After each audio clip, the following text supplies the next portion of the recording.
2013, the good and the great in the world of carp angling descended on Carp Conference's Five Lakes show just outside of Colchester. Although we didn't know it at the time, DNA and PB consultant Mark Holmes was about to set the fishing world on fire with what could prove to be the biggest edge of the decade. Although Mark was only talking to a small crowd, the shockwaves in the fishing industry have been immense. I was lucky enough to catch up with Mark before and after his talk on the Rig and Bait Clinic.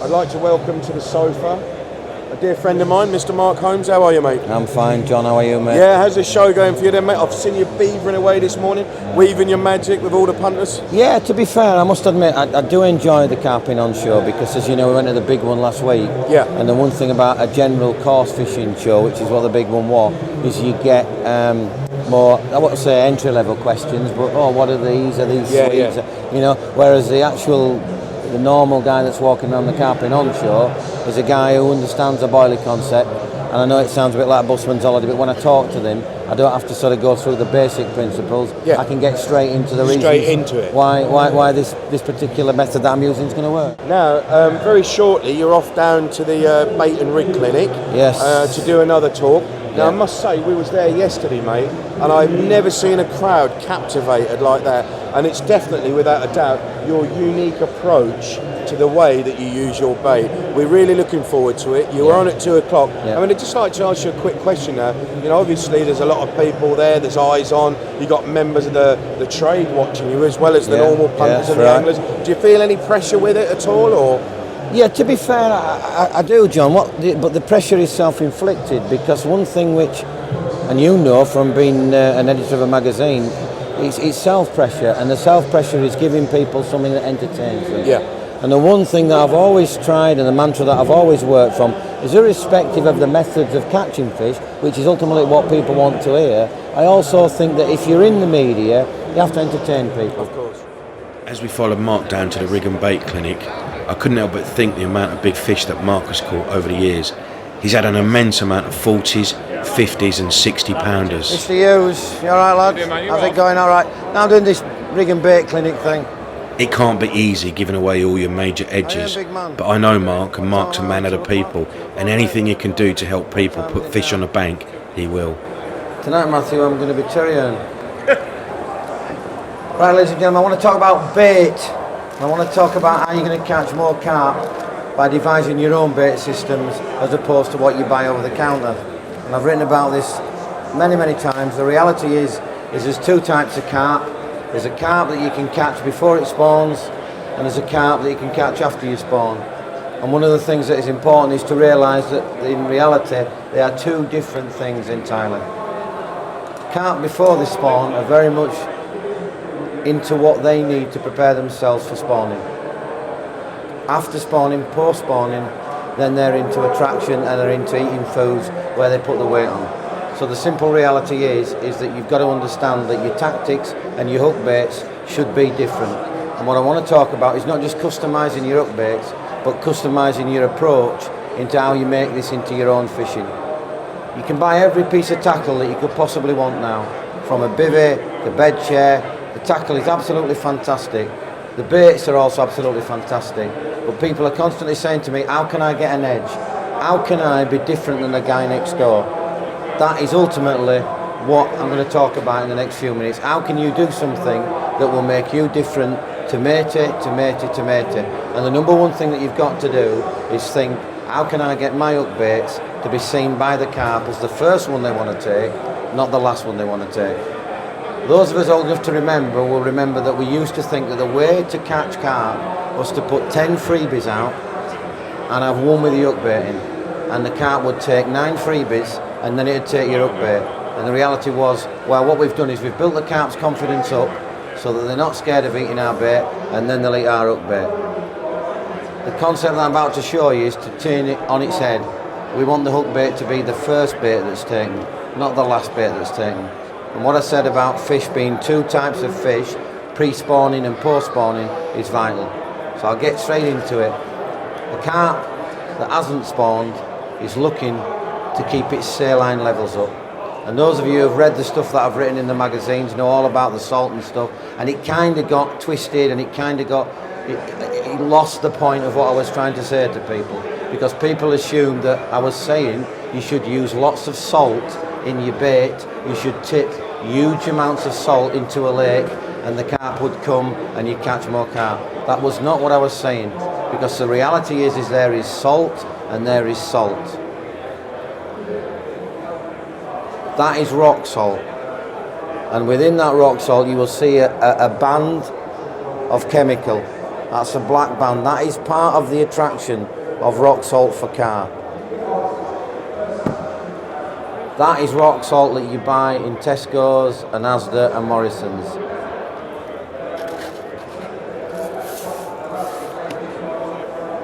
That is clearly not that.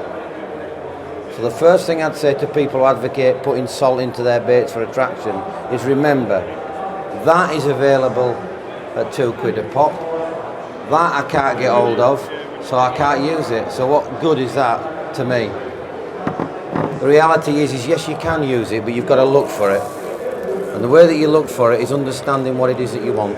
The first thing I'd say about rock salt, and this isn't going to be a talk about salt, but I need to talk to you quickly about rock salt. The first thing I tell you about rock salt, do not ever buy rock salt that you throw on the ground when there's frost around, or what the council put on the roads to stop us going down the ditch. Simple reality is that 85% of that is that, which is brilliant, absolutely brilliant. So 85% of that will attract fish. 10% is molasses, which is a fantastic fish attractor. We all know about molasses. Natural sugars, yeah, that'll attract fish. So we've got 95% of something which is brilliant at attracting fish.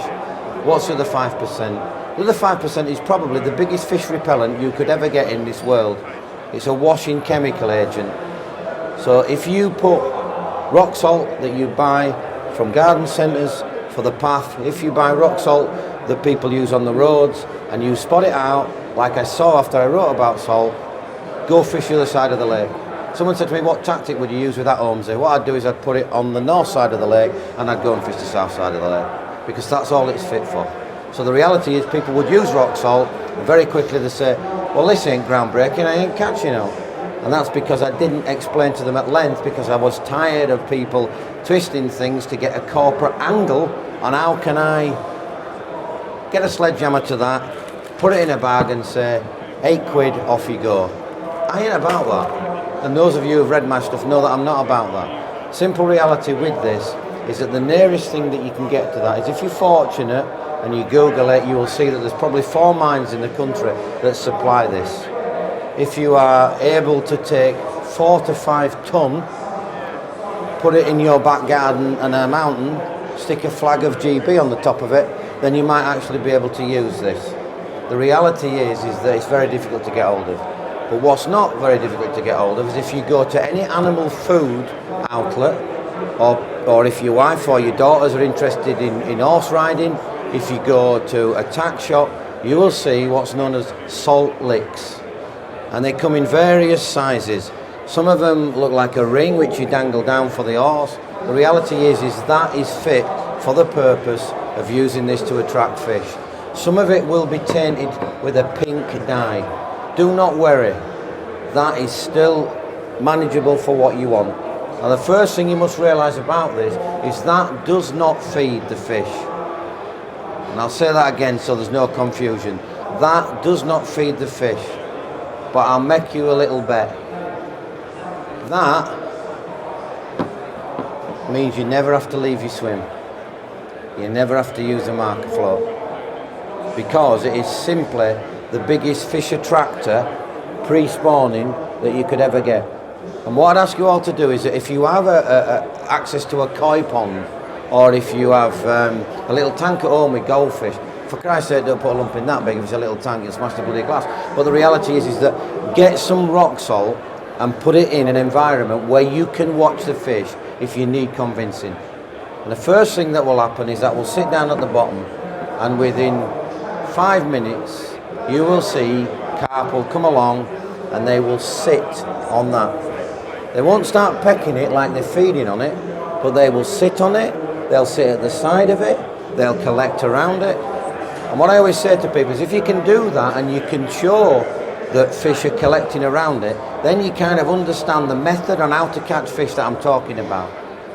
The reality is once fish are ingesting the saline water that's coming from that, it's going into the system. Now they ingest it not through the mouth, but through the flanks. And what I always say to people, one of the biggest load of bollocks I've ever heard in relation to spring carp fishing is when a fish will flash on the side in front of anglers, or will come out of the water, and people all do the same. Oh, it's argillers, they're cleaning themselves, they've been laid up over the winter. Nonsense.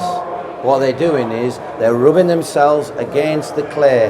They're smashing into the clay at the bottom of the lake to try and get the intake of salt from there. And they ingest that through their flanks. So from a fishing point of view, how can we turn that into you being able to catch carp easier?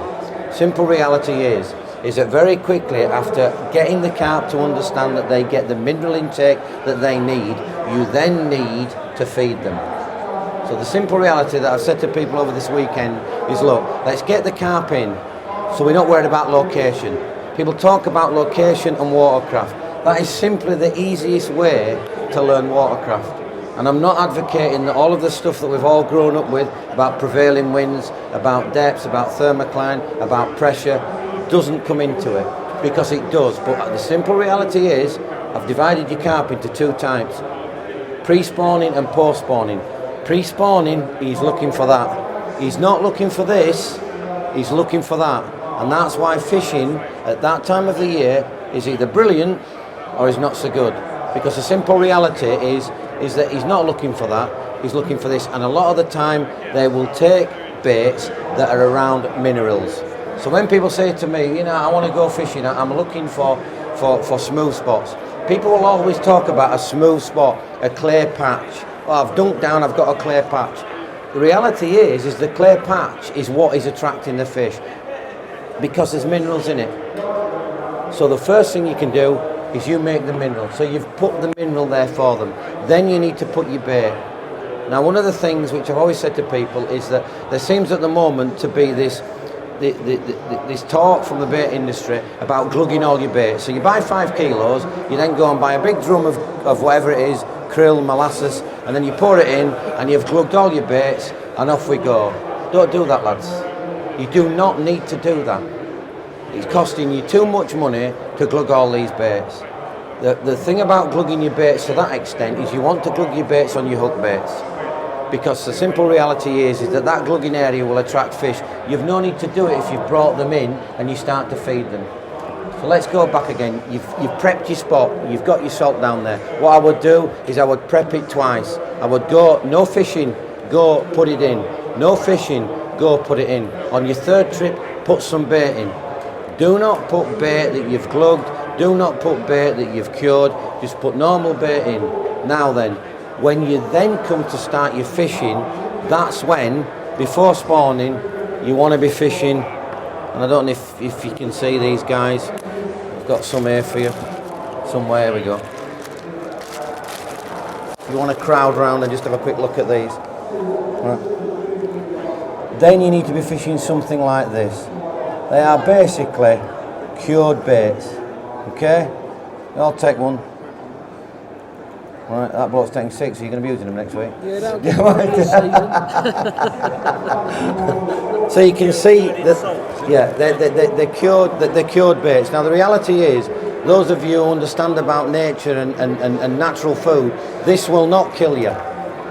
That will not kill you. If you put that in your mouth and you actually taste that, you can taste the salt. And if I actually start to eat that, that is pure salt. Now it's preserved. There's nothing in there that's going to kill me. There's nothing in there that's going to give me an upset stomach. Because when you're curing baits, and again, I don't want to get too scientific, but imagine a bait that's round. What you're doing is you are not curing from the outside in. It ain't going to work. It takes too long.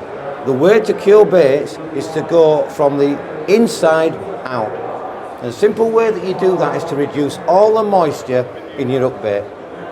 And the simple way of doing that is to air dry it. Now when I was younger, I used to use a very porous type bait. So things that are bird food, things that are maize meal, things that are semolina, they're very, very good for soaking in moisture. because they're almost porous like. But the reality is that if you think to yourself, well, I'll air dry my baits, you are then killing a lot of the ingredients that someone spent a lot of money and a lot of time and a lot of science in putting together. So how do you balance it? Well, the simple reality is pre-carp before spawning, post-carp before spawning. Pre-carp, you need that mineral in. So you cure your baits. Quickest way to cure baits, hang your baits up, air dry them, then freeze them. Freeze them for a long time, 1 to 2 weeks. I want them blistered. I want them freezer burn on there. Then take them out of there and then you cure them in the salt. I'm not going to tell you all my edges, lads, because at the end of the day, I am a carp angler. I ain't some corporate Charlie, kitted out like a Christmas tree in the latest hat and the latest gear. And have you seen my socks? Look at this. I ain't into that. So I ain't a corporate Charlie, I'm a carp angler. So I ain't going to tell you all my edges. But what I would say about the salt is it's not MSG. What it is it's part salt and it's part of the bait that you use. So the spices in there, we all know the spices, they're already in there. So you cure it, and the curing salt that you go for, to give you a little tip. As you can see, Mark Holmes in the background is absolutely enthralling the crowd with his bait knowledge. It's absolutely incredible. I mean, we're here filming him, obviously he's part of our team, but just to unlock him and get inside of his mind, you can see the crowd are watching him. He's incredible. Just go for curing salt that you would cure bacon in, right? So you wouldn't get saxa, you wouldn't get what you put on your fish and chips. You get salt that you cure bacon with, right? So you leave it to cure, I would say, about 2 weeks. I'm joking you. Christ almighty. Tell me about it. So the reality is that you've got cured baits. What I would do is that would be my hook bait attack. Until those fish spawn, so you've not glugged all your freebies. You've prepped your area with the salt. Once you've got fish coming there to the bait, cut down on the levels of salt. So don't keep putting rock salt out there. Rock salt brings them to the spot and then you get them on the bait. Use your cured hook baits. I'm telling you that if you use your cured hook baits, you will get runs almost immediately, fish are in the area. Simple fact is that if you cured all your baits, you would negate the chances of your hook bait being the first to be taken. Remember, what I'm trying to say to you here is I'm trying to flip it over. And you can all come next year and shout at me, but you're not going to shout at me because I've been doing this for 20 years. The reality is that your hook bait will be the first to get taken, right? So you've cured your bait, so I'm in the money, I'm catching all these fish, everything's wonderful, marvellous. Right, they spawned. As soon as they spawn, get them, get that, throw it in the bin. Don't throw it in the bin, keep it in the garage. And one thing I would say about curing bait, which I always say to people, they will live longer than me. I've got, what, 20 years left? If I don't use them, I can use them for 40 years. Someone said to me, Holmesy, make a ready-made. Right, okay, I would make the best ready-made in the country. And I'll tell you why, because it will catch more fish than anybody else's. And why would it catch more fish than anybody else's? Because the preservative that I would use in ready-made would not be a chemical. It would be a natural function, and that's what salt is. No refrigeration, no worried when you're in France, oh, my baits are going to go off. They ain't going to go off, they're cured. So they can live forever. So the reality is that's what you do before they spawn. Then disaster, they spawn. What's going on now? When you think about it, people used to talk about carp and say, oh, when it gets to July and August, they get really tough, they get really tough. The reality is they don't get tough. They feed more in July and August than any other time of the year. The problem is that we cannot compete with nature. And that's what got me thinking. How can I compete with nature?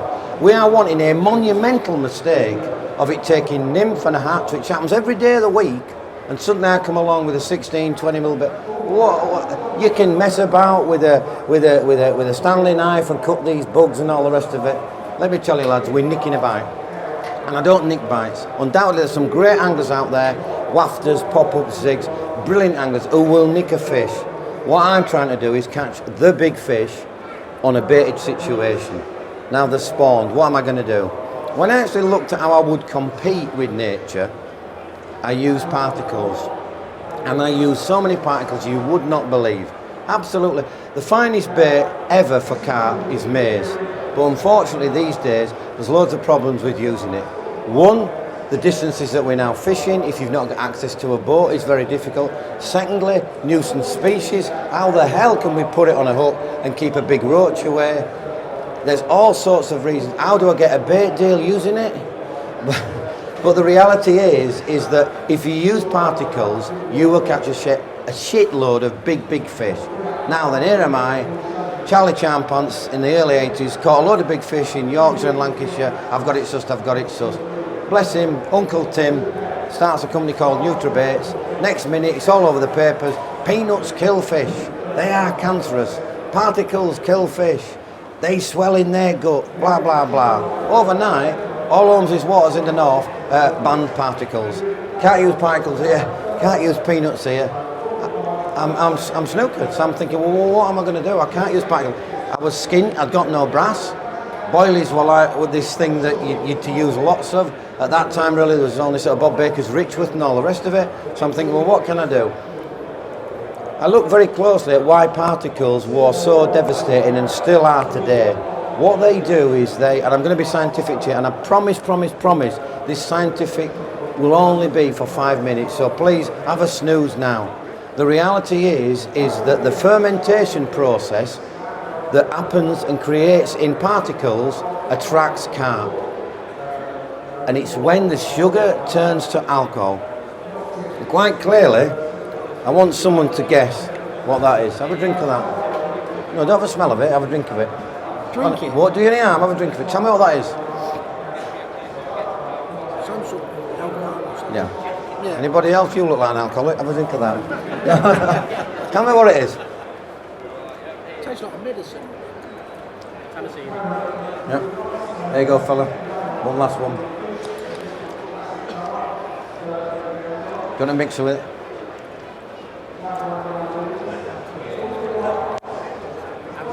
I'll give you a clue. That's Red Bull. What's that? Vodka.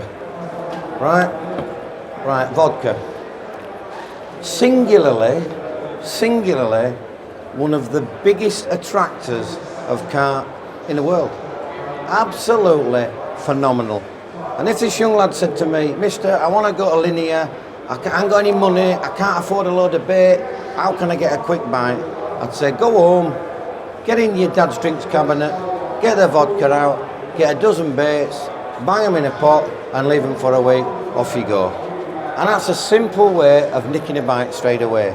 And once I'd realised that once it had got to the alcohol stage, it still attracted carp, then I thought, well, what is the best time of doing this? And those of us old enough in this audience will remember the early flavours said alcohol-based, alcohol-based, alcohol-based, alcohol-based.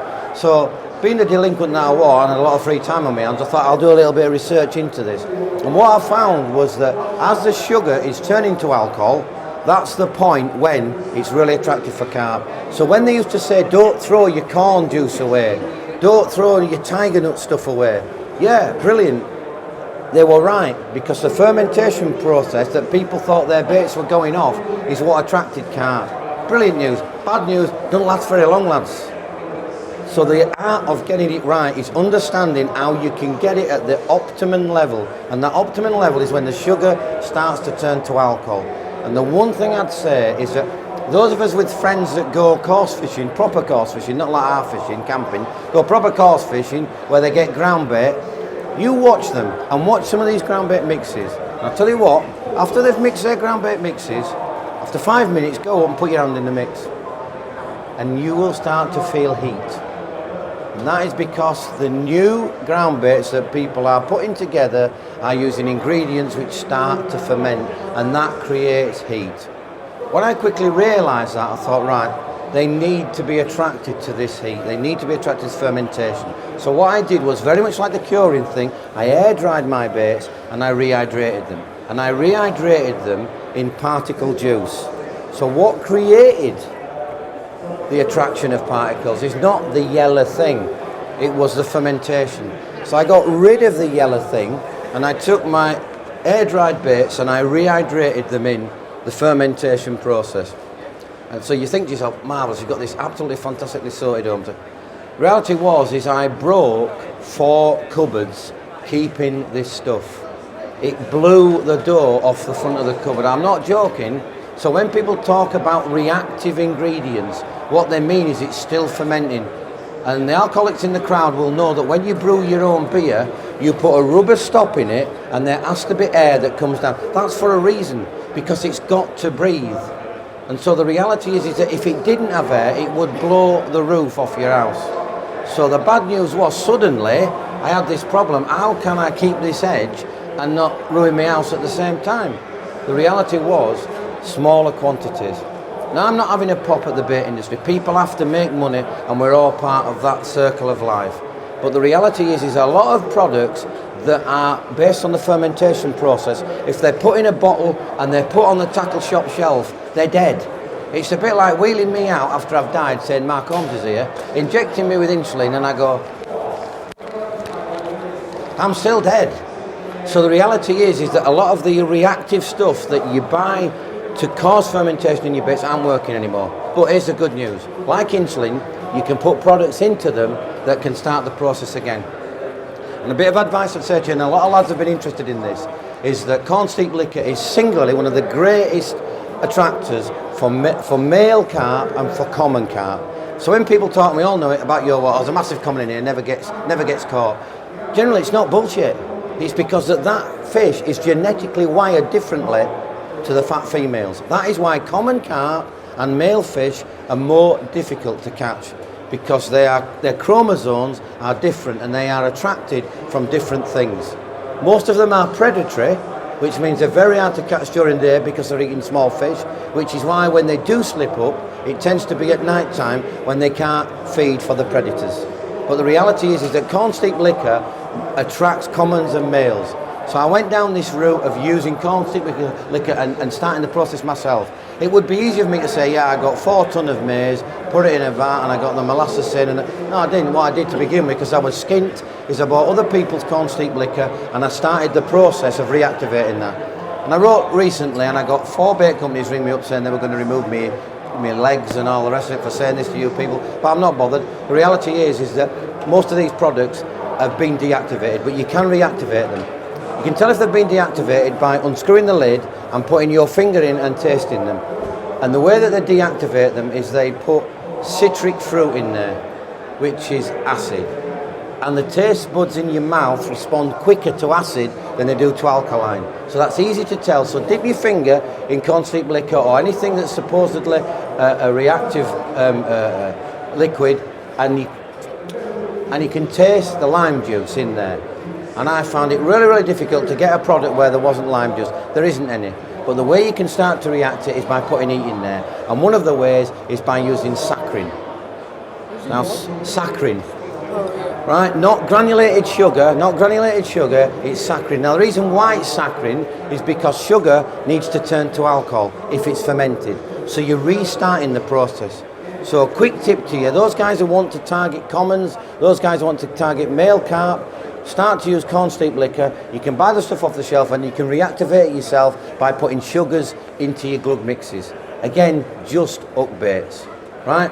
So you can start that process. So my theory of that and what I've used to good effect is that I'll give you a classic example. I fished for a fish called Black Eye, and I fished for him when it was a day ticket, and it was unbelievable. This fish had been caught zillions of times and all the rest of it, and I observed him, and in the end Mark Pitchers was here. Mark Pitchers netted the fish for me, and I caught it on a float fish prawn.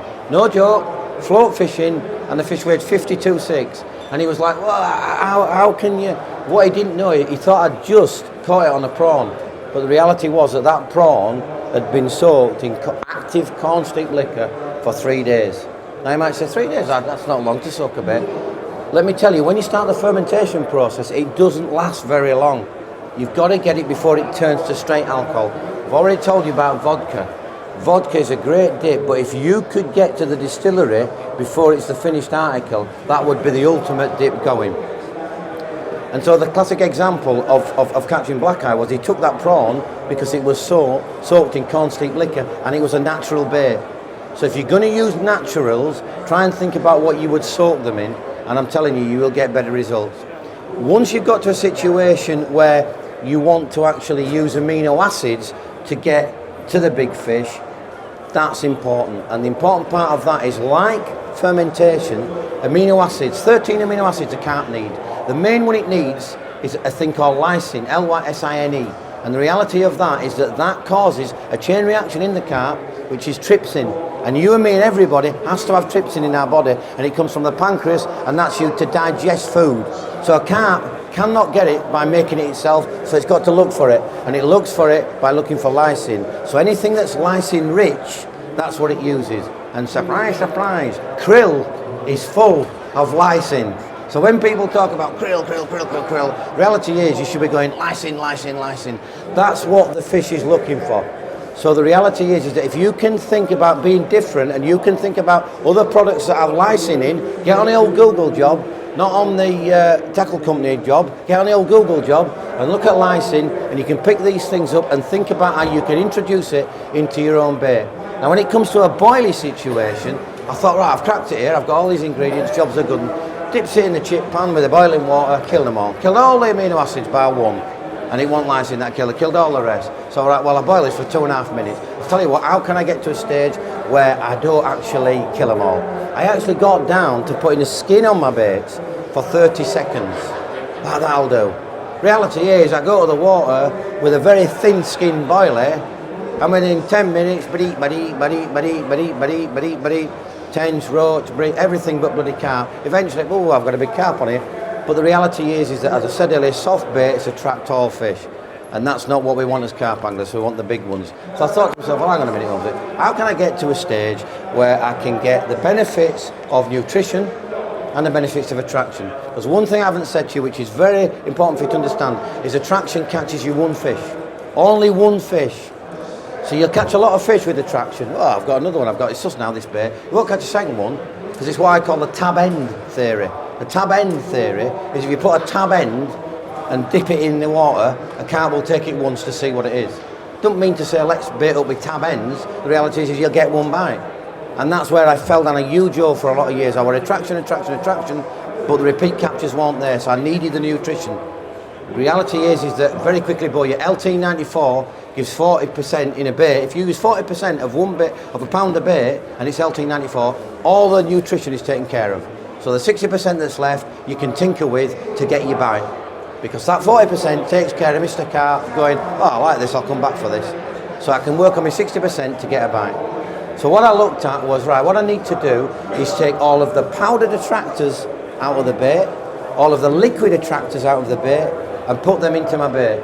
So the reality is what I did was I came up with a system which is quite simple, where that's the powdered attraction of the bait, that's the liquid attraction of the bait.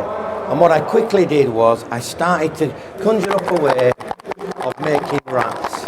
When I thought about it, I remember seeing a bloke called Ricky Gibbinson. He's here this weekend, and he won't thank me for saying this, but singularly, the best method feeder I have ever seen. Phenomenal. He's got a famous brother, but let me tell you, in fish catching terms, that bloke is unbelievable. Absolutely fantastic. And when I watched him and studied him, he used the method. And I used to think to myself, why is this method? Why does he catch so many big fish on the method? Surely the method is for matchmen to go and catch loads of fish on commercial. But the reality was, the method ball is what attracts the carp. The PVA solid bag, the stuff that's in the bag, is what attracts the carp. The boilie that's in it is an afterthought, because as it's going this and this, the boilie comes up, bang, we're in. It's not looking for that boilie. So I thought, how can I get a fishing situation where I can create that and be different to people? So the reality is that I came up with, if you put... Can I have all them? You can have all of them, mate. If you put... I need you to come in close, lads, because you see the difference. When you start to do this, the powder will cling to it and you'll think it's unworkable. But the reality is that you are looking for that. That's the finished product. And you will see quite clearly, and I'll do this in front of you, if I get a pen knife, I always carry a knife just in case I meet someone I know. Sorry? Is that a before and after? Yeah, that is, yeah. To do this, you need to do, I put that down, getting a bit offensive there. To do this, you need to do it slowly. You need to put a small amount of liquid attractor in first, then your powder. Check it and build it up. Then a bit more, then a bit more, then a bit more. It takes about 24 hours to do this. But what you actually end up with is that. Can I pass that round? Pass it round. And you'll see it literally looks like a Malteser. So imagine your boil is the bit of the Malteser and the chocolate bit on the outside is the attractor. Now I've not got a tank to put this in, but if I dropped it into a tank you would clearly see the attraction coming from it. And the good thing about it is that those are what I call fishable. You can stick those out, you can catapult those out, you can put those on a net. It's a boilie, it's not a paste wrap. So you can see clearly the impact that it's going to have on your fishing. I have got a boilie that is leaking off amino acids that are not dead, and within the core of that is a proper boilie, which when they eat it, is still giving them the nutritional value that they want. And that ultimately, guys, is what I do post-spawning. So again, to recap, pre-spawning carp, post-spawning carp, two different animals. Custom your hook baits. You can't go to linear and see a fish bosh out over there and move round because mate is already there. Mate is here. We've got 20 people and we've probably got 4 bait companies supplying them. Can you tell me where the difference is? There ain't a lot of difference. Can you tell me how I can compete with them? I'll tell you how you can compete with them. Get a dice and throw it, because for a lot of people that's what it's like. I'll wait till it's my turn. This approach will change you. This approach will make you realise that you need baits that are supplied by all the bait companies. But being able to manufacture your own hook bait will result in you catching more carp. All right, lads. Yeah, very good.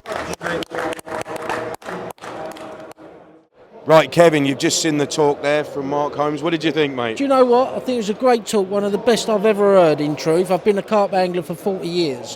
What I would say, what's obvious there, and I think is apparent for a lot of anglers, if you do the same as everyone, you catch the same as everyone. Yeah. So I think in summary, that's what Mark's trying to say there. Yeah. And it looks like he's got some edges there that I would never have... I came here this afternoon, spur of the moment. I'm glad I did, just to hear that talk. Brilliant. Very, very good. Yeah.